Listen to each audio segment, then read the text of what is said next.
Hey there, Mr. Redder here. Welcome back to another episode of r/entitled Parent Stories. Our first story we'll be reading today. Grocery store employee accuses me of stealing. Worst mistake she ever made. After that, Karen cheated on me with her cousin. Now she's demanding to move back into my apartment and to bring him with her. And after that, am I the jerk for getting a medical practice shut down after leaving them a bad review? Now for every thumbs up this video gets, one Karen does not get to cheat with her cousin. Jerry! So please smash that like button and subscribe and turn on notifications for new stories from Reddit every single day. Grocery store employee accuses me of stealing. Worst mistake she ever made. I'm male, 24, if it means anything I guess. So the title sounds bad, I'm sure. This afternoon I had to take off from work for a few hours to take my grandma to a doctor's appointment. As such, I was dirty from working and in my normal work clothes, denim shirt and jeans along with some greasy boots. While she was in at the appointment, I went to the Safeway across the street, the one I shop at for her every week to get groceries and whatever else she needs, to get her some baby aspirin and find myself a Gatorade. While I was looking around, trying to find a cold one, I noticed the olive bar. You fill up a container with olives and then you wait at the register. So I got myself a container of olives and peppers and went walking off to the register. The deli manager, who I've talked to 100 times at this store, mind you, yells to me, "You need us to label that so you can pay." They haven't ever done this, so I asked her, "When did that start?" "It's always been like that. Bring it over." "No, it hasn't. I've always waited at the register." "What's the code for them?" "If you've done it at the register before, you'll know the code." I leave it up to the cashier. Then I started walking to the register. She then yells at me, "This is why we have to raise prices. People like you." So I said some things I'm not proud of. I'll paraphrase here. I walked up to the deli counter and asked her directly, "Are you accusing me of trying to steal olives?" "I didn't accuse you of anything." "Oh, good. Because for a minute there, I thought you were being a profiling jerk and accusing me of stealing $2 worth of olives when I spend around $1,000 a month in this store." And when I went to walk away, she said something under her breath and stared at me while I walked away, then shouted, "Next time, just pay for them." So I turned around and called her everything I had boiling up and told her to call the cops and I'll stand right here with the olives I'm trying so hard to steal. And then I said, "Don't worry, I can wait a minute for your big self to get around here to detain me since I'm such a criminal." She then waddled off into the back office and I went off to find the floor manager and told him what happened. Then he looked upset and went off to go find her. I set the crap down and just left because I wasn't about to give them any business. Anyway, am I the jerk? Edit. The manager of the store agreed that the store policy is to weigh the olives at the checkout, and he also apologized and stomped off towards the deli after I told him who the worker was that did that.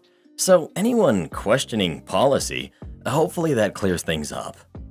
How is anyone excusing this absolute tantrum? You're the jerk. You're a grown man. If an employee of the store states that policy is to get a sticker at the deli, get a sticker. Insulting her like that was so unnecessarily cruel. Her job is to make sure you pay for the olives, and even if she was rude about it, I doubt that was the case. No one deserves the kind of insults you used. PSA. If you're posting something like, "Am I the jerk for going off on this worker or stranger, etc., it's probably going to be that you're the jerk. Yeah, sometimes they did something to provoke you and you may feel like you have a leg to stand on, but you're just a jerk if you choose to escalate the situation and lay into people. You can always just walk away." Exactly. Yelling is so rarely necessary or justified. I wonder what universe y'all are living in. An employee insinuates you're stealing while you haven't even left the store, yells at you, and OP is expected to shrug it off? The employee deserved every word OP said. Unnecessarily cruel? The manager even confirmed it was checkout at the counter. So the employee was the real jerk here. Probably will get downvoted for this, but I don't care. I'd never let myself be treated the way that OP was. No, they did not deserve the personal insults. Asking her to call the manager to confirm or dismiss the process? Sure. Starting to hurl personal insults and yell? No. You're the jerk. It's people like you that make it extra rough for those working in customer service, such as the food sector. There's a shortage of workers, and since you didn't feel the need to have your stuff weighed because it wasn't your normal protocol, you had to unleash your word filth onto that employee. Not the jerk. This is a little something I like to call, she messed around and found out. Excuse me, but if you accuse me of stealing without proof, I will do whatever it takes to cause you to lose your job. But before that, I will do everything I can to ruin your day. To all these people complaining about your hurtful words, do you idiots think it doesn't hurt to be accused of stealing? Hopefully this jerk will learn to treat customers with respect now. Thanks for being a good person, not being a doormat, and putting this Karen in her place. It's about time someone taught her a lesson. By the way, if the roles were reversed, everyone would be siding with you. The only reason they're all excusing how she acted is because you're a dude. Well, who do you think is the jerk? OP or the employee? Please let us know. If you accused me of stealing, I'd probably give you a piece of my mind too. But I don't think I would have taken it as far as he did. Karen cheated on me with her cousin. Now she's demanding to move back into my apartment and to bring him with her. So I, 21 male, have an ex, Angelica, 20 female. Angelica and I had an on and off relationship since we were about 15, but we got serious when lockdown hit and I had to move back to my hometown. We got an apartment together, and very soon after, she started spending a lot of time with her cousin. Long story short, she's been hooking up with him. We break up. We've been broken up for 9 months at this point. For 7 of those months, her phone has been on my phone bill, and she owes me over $500. Fine, whatever. I'll never see that $500, and she always makes excuses to pay me back. That's life. My own fault for letting her keep using me as a cash cow.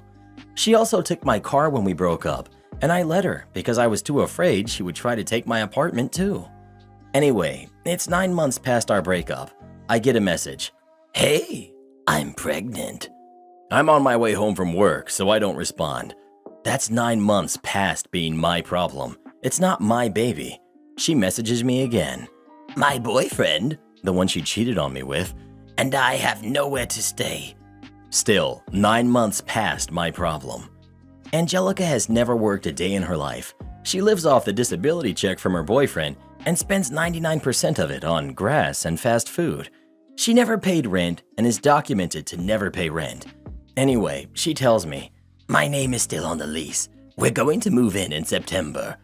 I tell her, your name is not on the lease. It was renewed last month and I took your name off. I'm sorry.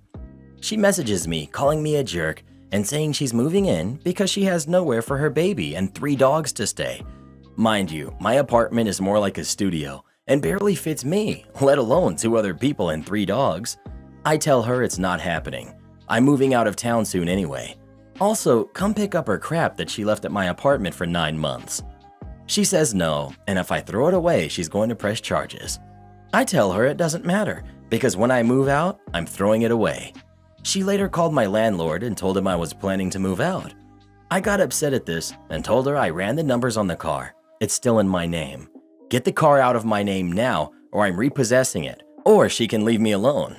She started bawling on a call, asking how I could do this to her and her unborn kid, and I was condemning her and her kid to be homeless.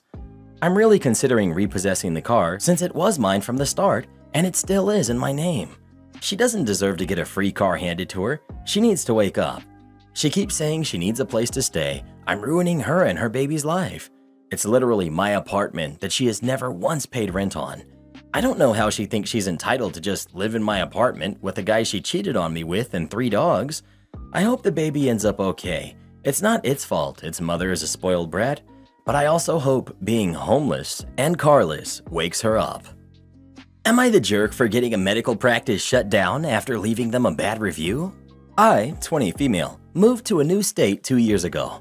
I have several chronic health problems and I needed new doctors. I looked online and found a few practices that sounded good. I even asked on Facebook for suggestions from people who have the same illnesses I do. Anyway, I made an appointment with a practice and saw the nurse practitioner. The appointment went normal at first. I saw the nurse and gave her the rundown of my diagnoses and medications I'm on, as well as doctors I would need referrals to see. The nurse wrote it all down and even asked me detailed questions about my illnesses, so I thought it was going good. Then I saw the nurse practitioner. She read my chart and also asked some questions which I answered. Then she asks me what specialties I wanted referrals to. This is where it went wrong. I told her I needed to see a neurologist, gynecologist, and gastroenterologist. I had seen many doctors in those specialties before and even brought my former charts to give her. She told me, "You don't need to see a neurologist. There's no reason for you to." I told her I did because she can't prescribe some of the meds I was taking. "Well, you don't need those. There's no indication for that." I said, "Okay." She then asked why I wanted to see a gynecologist. I said, "Because I'm having XYZ issues, and my former gyno before I moved wanted some further testing based on my symptoms." "Oh, you don't need to see one. Everyone goes through that." I told her that I had been in the ER every month for 6 months straight with how bad my cramping had been. She still refused. Regardless of whether you think there's a problem that requires a gynecologist or not, it's my right to see one. Last but not least, she asked why I wanted to see a gastroenterologist.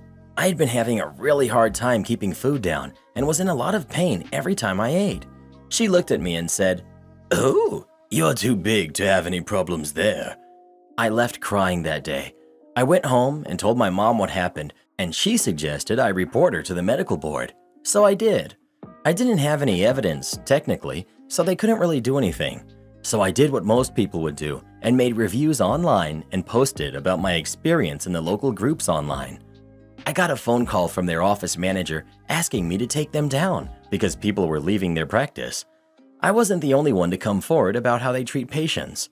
The office manager told me I should have just called them or came in to talk about it. I did not feel comfortable doing that. Am I the jerk for not going in and talking about it to them instead of blasting them on social media? Edit for those asking for clarification. The investigation took a few months. Once I was told the board couldn't do anything, I took to social media. The office reached out to me at that point asking me to take my posts down. I didn't. It's been almost a year since they asked me to take them down. They no longer are in business. Also, some were wondering what country I'm in. I'm American, born and raised. My insurance requires referrals to doctors. Not the jerk. In my opinion, you are allowed to warn people about medical practitioners acting poorly. Social media is one of the only places we can, when they are a lot of times almost near untouchable. I agree. OP, you did other people a good service by posting that review, as it allowed others to have the strength to come forward and leave the practice, whereas before your review, they probably thought it was them who were in the wrong, not the practice. Not the jerk. Trust me, as someone who basically lived in and out of hospitals my entire life, you cannot trust any medical professionals, and most of them are just scum people who will accuse you of lying no matter what you are saying, and even if it is true. Have there been times where I've lied to them? Sure, but it's only because I needed something that they weren't willing to give me because they are greedy and they find joy in harassing people like me. This is why I have no problem with my medical debt, which is over $500,000 at this point, that I will never even attempt to pay back. You take advantage of my illness, I will take advantage of your crappy hospital. I'm even to the point where if I can steal something from the staff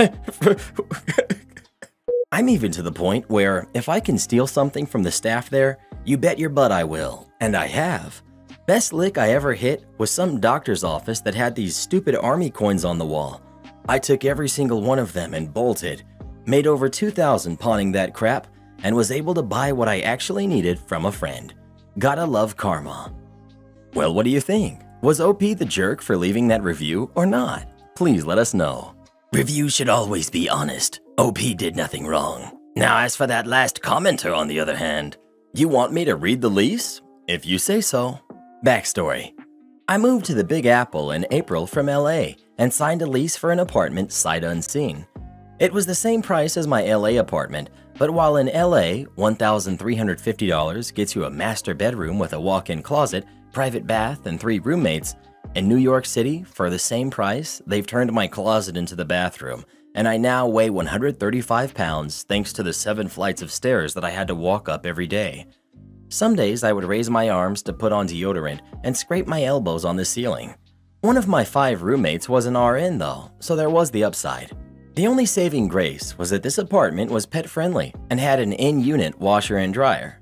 I hated living there, and after 2 months, when my job said I could work remotely, I packed up and went to the Caribbean. While I was there, I won the New York City housing lottery. For the first time in my life, I could afford to live by myself in New York City, of all places. I'd read in forums that landlords are usually pretty happy for tenants when they win and let you out of your lease no problem. Present. So in my optimism, I sent the management company an email letting them know that I won the lottery and wanted to discuss terminating my lease early. They told me to speak to the brokerage to get my room filled. The brokerage told me that I would need to pay a broker's fee of $1,350 and still pay rent until they filled the unit, or I could try and fill it myself. I find a guy who is already applying with a broker for another unit and he wants my room. Then management says they want the guy I found to pay $1,400. This is genuinely the worst apartment that I've ever lived in, and I don't feel right trying to get someone to pay $1,400 for this room. I'm in a bit of a time crunch as new guy wants to move in August 1st, so I need to hire movers to take my stuff to storage the next day. But if I don't get the approval from management that everything is good to go on their end, then there's no point.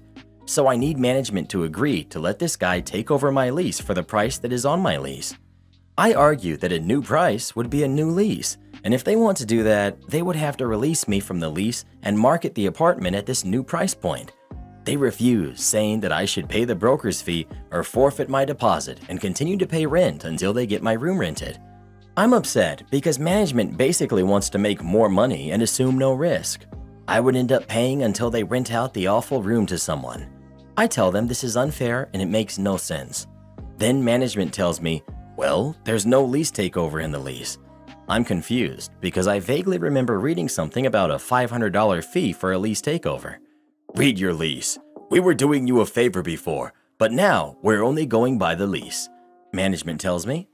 So I find my lease because I remember there being this $500 clause. I never found the $500 clause because written on the first page of the lease was clause 2, length of lease. The term, that means length, of this lease is beginning on 2/1/22 and ending on 8/31/22. I'm elated. My move-in date for my new place is 8/25/22, so I no longer need to rush.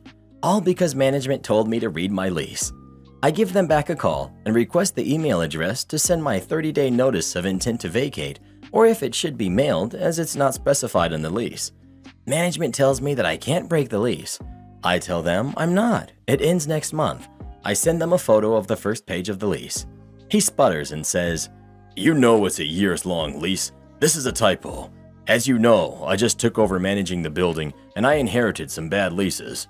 I didn't know this, but I gleefully respond, "Well, I was doing you a favor before, but now I can only go by the lease. If the lease says my term ends next month, I have to honor that." He hangs up, furious that this is happening.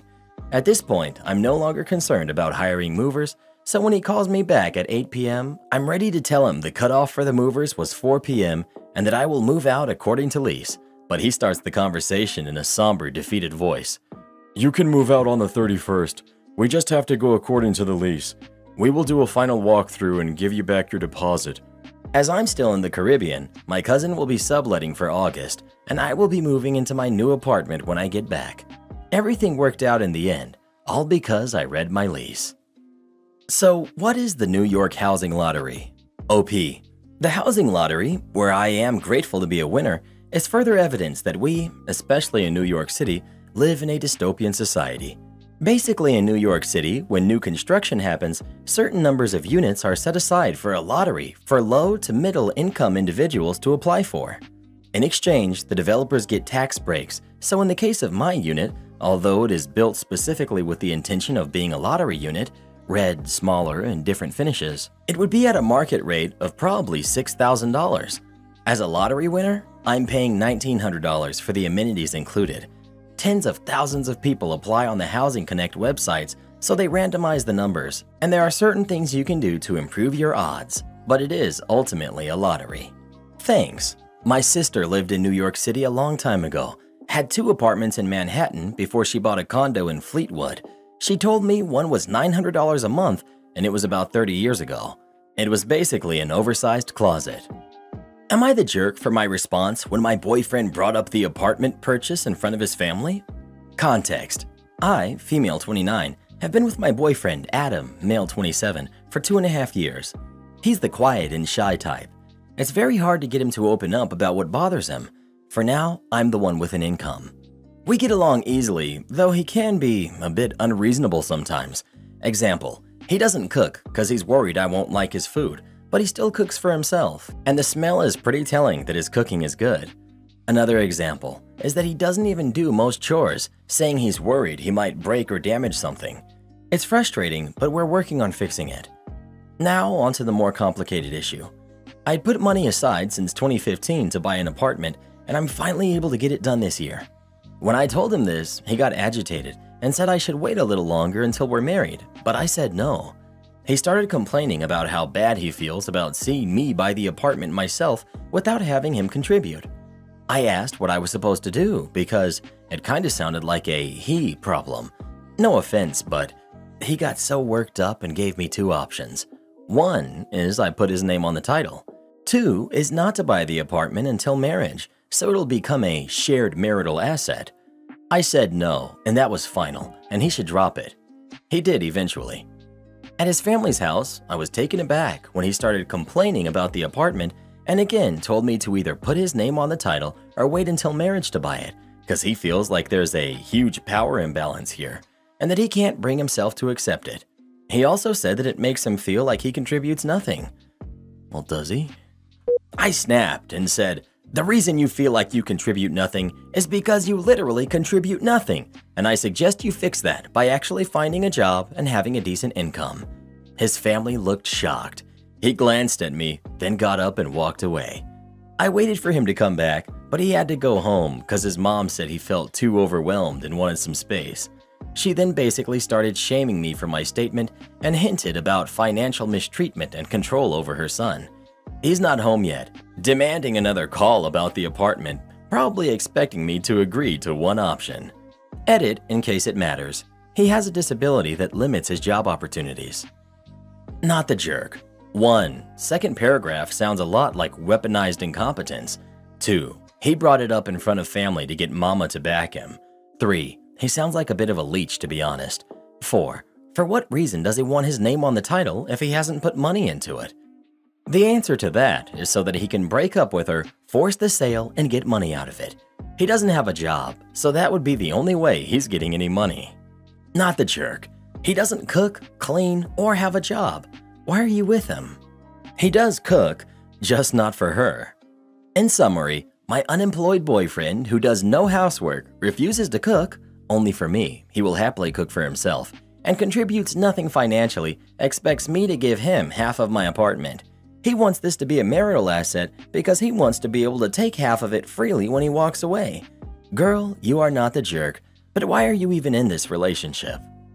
So basically, he's insecure about the fact that you have enough money to buy your own place.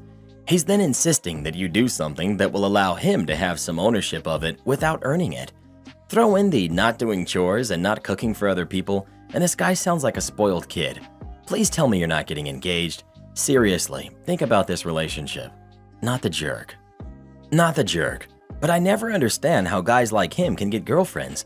But then you've got me, 26, never married, no kids, make $90K a year, and I'm a gym rat. But I still get friend-zoned by every girl I try to date. They say because I'm so nice, they see me like a brother and don't want to move past that. Ready to give up at this point, to be honest. Well, who do you think is the jerk? OP or her boyfriend? Please let us know. That guy sounds even more useless than you are, Reddit boy.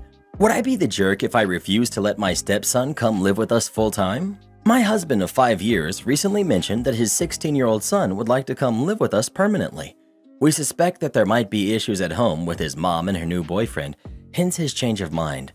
We had suggested this change 2 years ago when he started high school so he could be on top of his studies and athletic participation, but he stated he couldn't leave his mom. He would need to change school districts since we live 4 towns away. My husband works 14 days out of state and is home 5 days. If I accept, then that would mean I would be the primary caregiver for him, meaning transport to and from school, sports practice and games, meals, homework, bedtime, and everything else that comes with raising a teenager. I would know. I've raised 2 kids, my youngest being 20, and I've enjoyed these last 2 years being independent and child-free. He's a good kid, but I kinda like being on my own. I need to know before my husband and I have this conversation. Would I be the jerk if I said no? Edit. 2 years ago, my youngest was still in high school, so I was still parenting and my husband worked local, home every night. Now my kids moved away for college and the hubby is only home 5 days out of the month on average. These past 2 years, I've been working on my personal growth, I set a schedule and routine to fix my physical and mental health, and it's finally working. 16-year-old can't drive yet, but even if he could, we can't afford to purchase a vehicle, plus added insurance and school parking permit, not to mention gas and maintenance. Teenagers still require a lot of parenting. My kids had a strict 10 p.m. bedtime till they finished high school. If not, they would not wake up in time, making us all late for school and work. Yes, you would be the jerk, and he'd resent you and his father for the rest of his life. Edit for all the people disagreeing with me. I'm not saying she should take on all the responsibility here. Dad is absolutely also the jerk. I guess it's more of an everyone sucks here except the kid.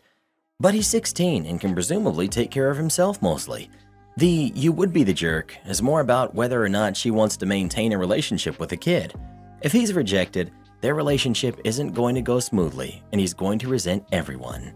I mean, how sad for the kid. 2 crappy step-parents who don't want him and make him miserable, and 2 crappy biological parents who allow their spouses to displace their kid from their homes. It's not that she doesn't want him, it's that she doesn't want to become the sole and primary caregiver, which to be honest is a fair position. If her husband wants the son to live with them, and he absolutely should since this is his kid, then he needs to find a job closer to home and be there every day looking after his kid instead of outsourcing to his wife and showing up for 5 days a month. I think you should tell your husband that his son is welcome to move in when husband finds a job that lets him come home every day. It's not the son you have an issue with. It's the fact that his dad would not be there and you would be the sole parent 75% of the time. Not the jerk. With your husband being gone so much, the caregiving, driving to appointments, cooking, cleaning, etc. would almost entirely fall on you. It's reasonable for you to have a stepmother role, but not reasonable for any of the other people involved to think you would be okay raising this kid for the next 2 years pretty much on your own. If your husband wants his son to move in, then tell your husband he needs to figure out how he, Dad, can be around more to raise him. Yep, you would be the jerk. When you marry someone that has kids, you're tacitly agreeing to being a parent. And what do parents do? What's best for the kid, even when they don't want to. Try not to be resentful. Remember, every adult had agency in this situation, and this kid had none. Parents do what's best for the kid, even when they don't want to? Apparently not. Apparently, parents dump their kids on OP to raise without them. When you become a step-parent, I think you agree to help raise your partner's kids. I don't think you agree to single-parent their kids for them while they live out of town most of the time. It seems pretty ridiculous you don't expect either the kid's mother or the kid's father to do what's best for their kid, but OP should step up and raise their kid for them so they don't have to make any changes to their lives and deal with the inconvenience of being his actual parents.